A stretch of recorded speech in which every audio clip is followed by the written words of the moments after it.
Okay, in this video I would like to demonstrate how to configure the VS Code Python development environment so we can use a virtual environment created by the UVEEC tool and to run files from a specific directory in which the files are stored.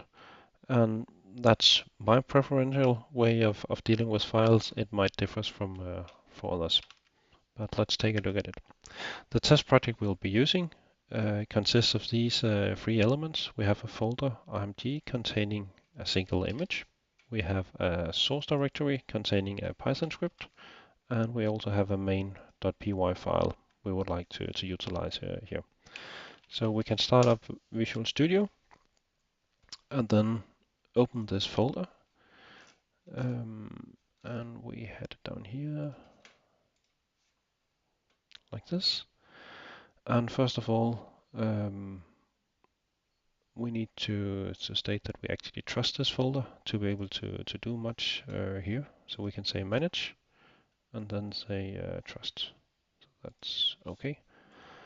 It allows us to change the files and run them and so on.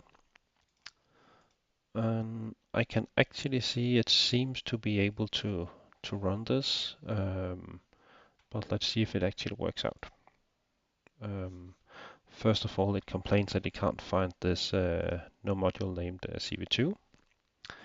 And I can also see that it tries to use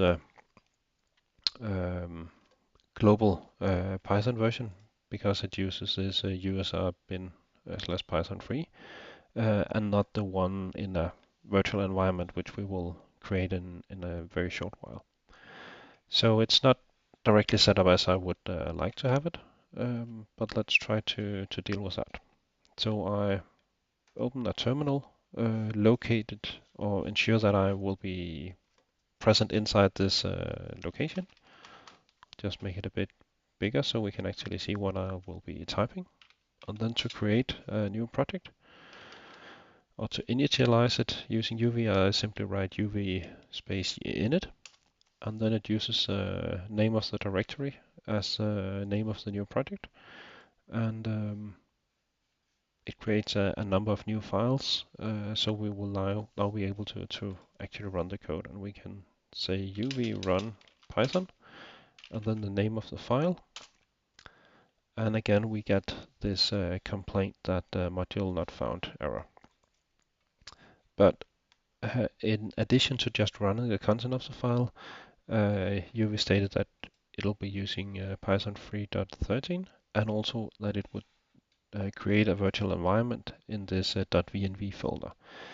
And prior to doing this, this folder did not exist. So now we have something that we can show VS Code to utilize.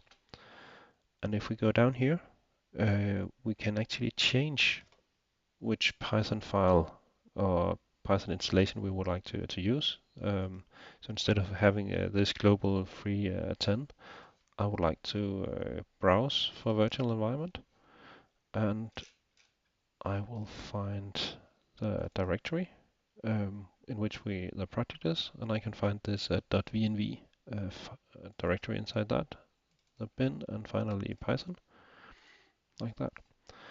And now it has found Python 3.13.0 final 0.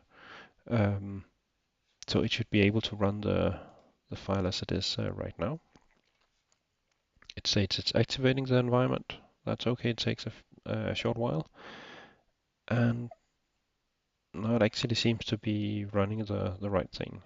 It uses a full path to the installed Python version, and now it's inside this .venv bin location in the current directory, so that's fine.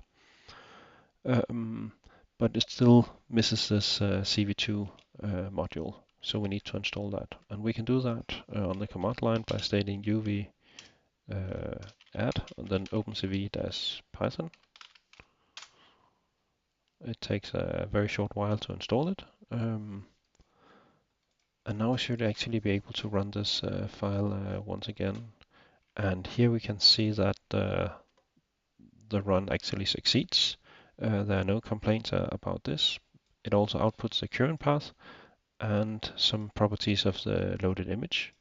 which means that it was able to locate the image, and it will only be able to do that if we run this script or this Python program from the file in which the file is saved. So if I then try to open the main in source, that is a Python file inside a subdirectory, the functionality here is more or less the same as in the main.py file, apart from I'm using a different relative path here. And if I try to run this from the same directory as before, it will fail because it can't find a parent directory with a subdirectory named imd with this flower. So we have to run this inside the src directory. If we try to click up here, it actually seems to be able to run it inside that by itself. So that's very fine. If this for some reason fails, you'll have the option of going up into File, Preferences, Settings. Then you can search for Python, Terminal, and then we have this execute in file dir, and that has to be enabled. Otherwise it will try to run the file from the main directory of the project, and that's not what we would like to have here.